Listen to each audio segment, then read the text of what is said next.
Hi, it's Edward, back with another video. Please take a moment to click the thumbs up button below and consider subscribing to the channel. Thank you for your support. Today I read an article on CNN.com written by Matt Egan and Anna Bonney titled, "The Housing Market Looks Like a Bubble, 2008 Regulator Says." I'll include a link to the article in the description below. I encourage you to read the full article to support the author and news source. As a private American citizen, I'd like to report and share my transformative thoughts through commentary regarding small sections of this article that are of public interest. According to the article, Sheila Bair, who had a front row seat to the subprime mortgage meltdown, is worried today's housing market is unsustainably hot. The article goes on to indicate the median home price of an existing home stood at just $278,200 in August 2019, according to the National Association of Realtors. That figure has since spiked to $407,100 as of August 2023. Talk about a bubble. That's a classic supply-demand imbalance, Bair told CNN in a phone interview. In my opinion, this is what happens when the Federal Reserve keeps rates artificially low for far too long. And this is what happens when you print stimulus checks and inject a lot of money into the economy. While rates were low and money was cheap and easy, the big boys on Wall Street loaded up on real estate and drove prices up. Everyday people wanted in on the action, and they did whatever it took in order to get a house. Many everyday Americans have tried their best in recent years to buy a house and compete with some of these Wall Street companies that have been buying up a lot of real estate. Some buyers have tried to write love letters to sellers. I personally read one of these love letters. The buyers were talking about how they really wanted to purchase a particular home for their family and how they would take good care of that home. And if the sellers would consider selling the home to them, they would really be helping out their family, providing their children with a wonderful place to live in a nice community. It is really interesting the lengths that some buyers have gone to in order to purchase a home. A friend of mine and his wife wanted to purchase a very nice home in their city. They knew there were going to be multiple offers on this home. His wife decided to load up their SUV with all of their children, and she drove over to the home of the sellers and knocked on the door with all of her young children in tow, and she wanted to present their case to these sellers. She wanted to appeal to their emotions. She wanted to let them know how appreciative they would be if they would entertain their offer over some of the other offers that they might be receiving. She was hoping that bringing her children with her might appeal to these sellers and they might give them a chance versus someone else. I personally felt as though this was a bad move. I really didn't think those sellers probably appreciated her showing up and knocking on their door unannounced and essentially begging to be able to purchase this home. In my opinion, this is even worse than the love letters that some buyers write to sellers. As many of you know, a lot of everyday Americans paid over list price for the homes that they purchased in recent years. Some of these individuals are now in a negative equity position because of the higher interest rate environment that we are now all in. Some of these people likely regret their decision to pay over list price for their home. I am sure many of these people will be just fine in the long run, but in the short term, they may really live to regret their decision. When I first got started in real estate, it was almost unheard of to use acceleration clauses with a purchase agreement.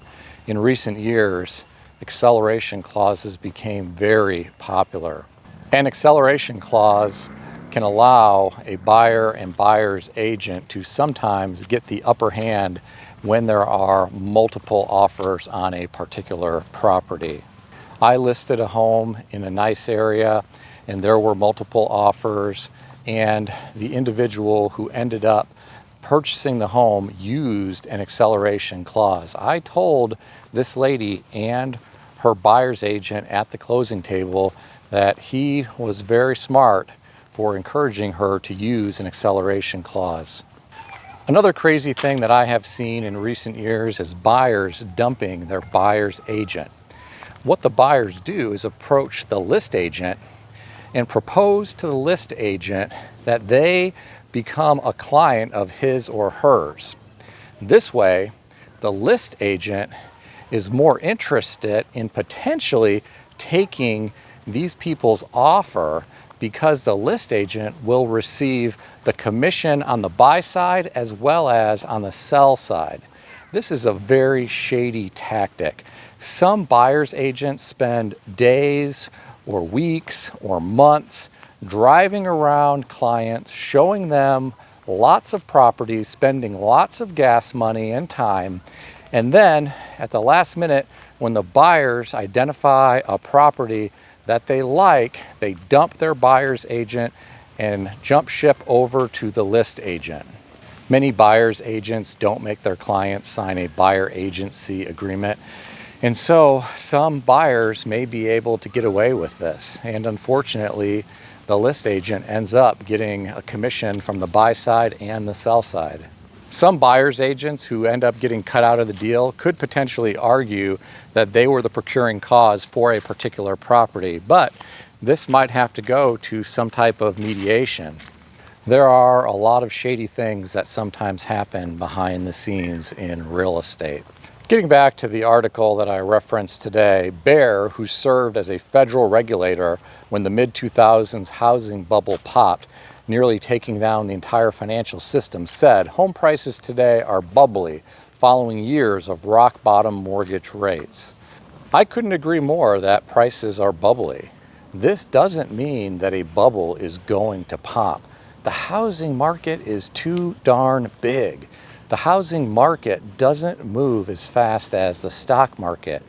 Even the stock market can't move downward like it once could. Back in 1987, there was a magnificent crash that impacted a lot of investors.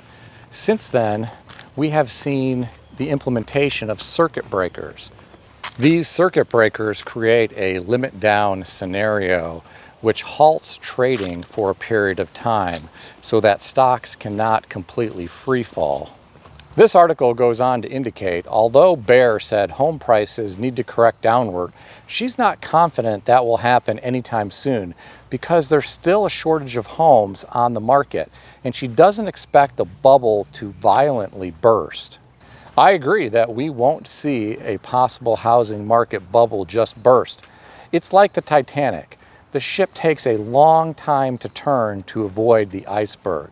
Once the Titanic hit the iceberg, it took even longer before it started to sink because it needed to take on water first. To illustrate my point, I'm going to reference the 2008 Great Financial Crisis.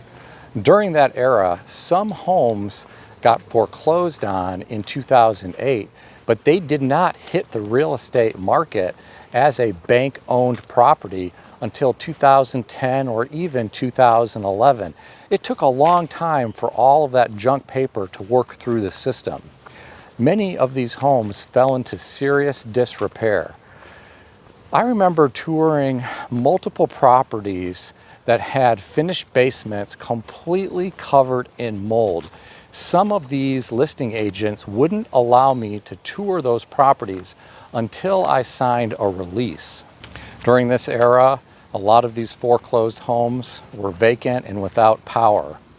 When hard rains came in, the basements filled up with water because the sump pump did not have electricity.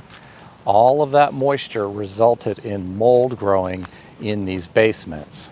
It was difficult, if not impossible, to get financing to purchase one of these severely damaged homes during that era. A lot of banks didn't even want to lend back then. Real estate was like toxic waste for a period of time. For individuals who had a line of credit or cash, they could scoop up some bargains on properties that needed repairs.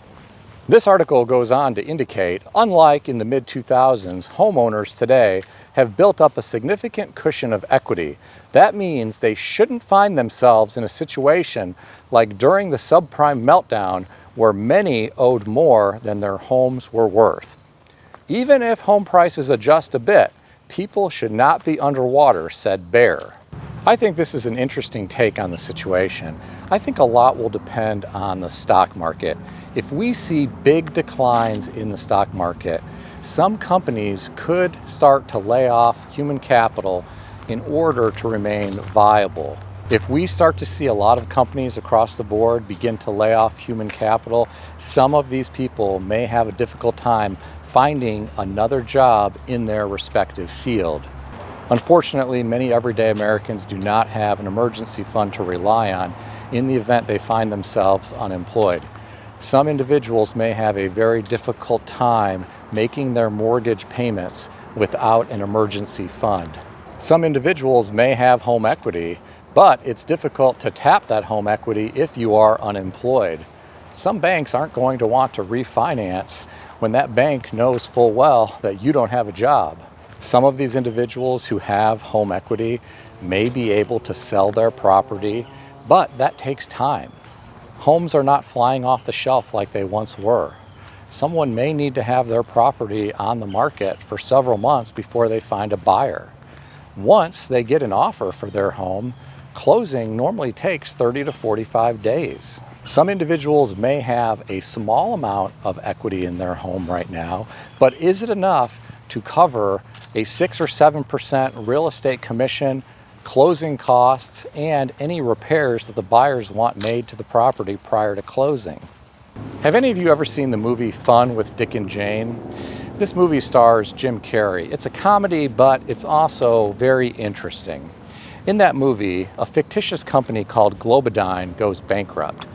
The employees find themselves unemployed. Many of these former employees end up listing their homes for sale. Some of these people had home equity at one point, but all of the homes that were put on the market create downward pressure on the real estate market locally, and a lot of these individuals struggle to find buyers. Some of these individuals who had home equity in the past no longer have the same level of home equity because prices had declined. Now, this is just a Hollywood movie, but it really illustrates what could possibly happen. Unemployment is quite low, but for how long? It's certainly possible we could see a meaningful correction in the stock market at some point in the future. Companies could cut human capital, unemployment could spike. Many of these individuals may be forced to sell their homes. In the event this happens, it would put downward pressure on the real estate market. Prices would drop. Some individuals would be unable to sell because they no longer have enough home equity, especially those individuals who purchase homes in recent years at the top of the market. Please understand this is purely hypothetical, but there are a lot of stocks that are incredibly overpriced right now. Wall Street has a lot of optimism surrounding artificial intelligence. What's going to happen when that optimism fades and some of these stocks come back to earth? Knowing Wall Street, I'm sure they will come up with the next best thing to keep stock prices propped up. But what if they don't? What if we do start to see meaningful declines in the stock market? How is that going to impact the housing market? Maybe the Federal Reserve will come to the rescue again. Maybe they'll cut rates. Maybe they'll print more money. It seems to be the go-to whenever we see some significant red in the markets. It seems as though the Federal Reserve has to keep the markets propped up at all costs. Unfortunately, we can't have a free market anymore with any type of price discovery. I think many are afraid of what would happen without some type of intervention. What do you think? Share your thoughts in the comment section below. Please keep in mind, nothing in this video is financial advice or real estate advice. If you need advice of any kind, seek advice from a qualified professional in good standing who puts your interests first and foremost. If you enjoyed this video, consider giving it a thumbs up. If you haven't yet subscribed, please consider doing so. I want to extend a special thanks to everyone who has subscribed to this channel. I also want to thank all of my channel members. Stay healthy and wealthy. I'll see everyone in the next video.